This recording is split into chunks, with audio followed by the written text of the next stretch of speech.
દેવગઢ બારિયા નગરપાલિકા પેટા ચૂંટણીનું પરિણામ જાહેર કરવામાં આવ્યું છે, ત્યારે ભાજપના 6 સભ્યોને સસ્પેન્ડ કરાતા ખાલી પડેલી બેઠકો ઉપર ચૂંટણી યોજાઈ હતી.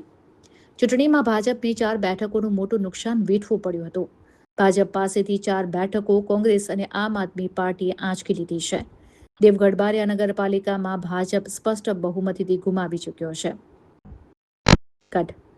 દેવગઢ બારિયા નગરપાલિકામાં ભાજપ સ્પષ્ટ બહુમતી ગુમાવી ચૂક્યો છે, ત્યારે નગરપાલિકામાં હાલ ભાજપ પાસે 9, કોંગ્રેસ પાસે 5 અને આપ પાસે 2 બેઠક છે, જ્યારે 8 બેઠકો પર અપક્ષ ઉમેદવારો વિજય બન્યા હતા.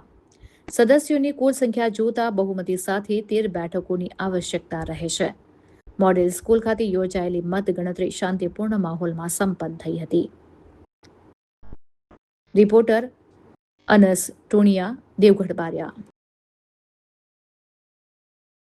गांव में करप्शन बहुत ज़्यादा बढ़ गया था। मैं पहले भाजपा से बीजेपी से थी, पर वो लोग कुछ भी काम नहीं कर रहे थे, कुछ भी बोलते थे ना, इग्नोर ही करने का होता था।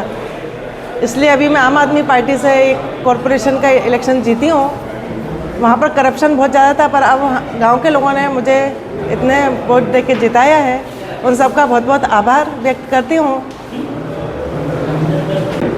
દેવગઢ બારિયા નગરપાલિકાની પેટા ચૂંટણી 2026 અન્વયે આજ રોજ મતગણતરી યોજવામાં આવી. એમાં વોર્ડ નંબર 1માં જયેન્દ્રસિંહ કાળુસિંહ રાહુલ, વોર્ડ નંબર 4માં સરલાબેન રાજેશભાઈ મેડા, નિધિબેન અક્ષયકુમાર જૈન અને વોર્ડ નંબર 5માં લક્ષ્મીબેન હરિજન, સાહિલકુમાર મોહનિયા અને અક્ષયકુમાર સુથારને ચૂંટાયેલા જાહેર કરવામાં આવ્યા છે. આમ 2 સીટો બીજેપીના ફાળે, 2 સીટો કોંગ્રેસના ફાળે, 2 સીટો આમ આદમીના પક્ષના ફાળે જાય છે. આ તમામ મતગણતરી ચુસ્ત બંદોબસ્ત હેઠળ શાંતિપૂર્ણ રીતે દેવગઢ બારિયા મોડેલ સ્કૂલ ખાતે સંપન્ન કરવામાં આવે. આપનું નામ? Hitesh Patel. Subscribe now and press the bell icon. Never miss an update.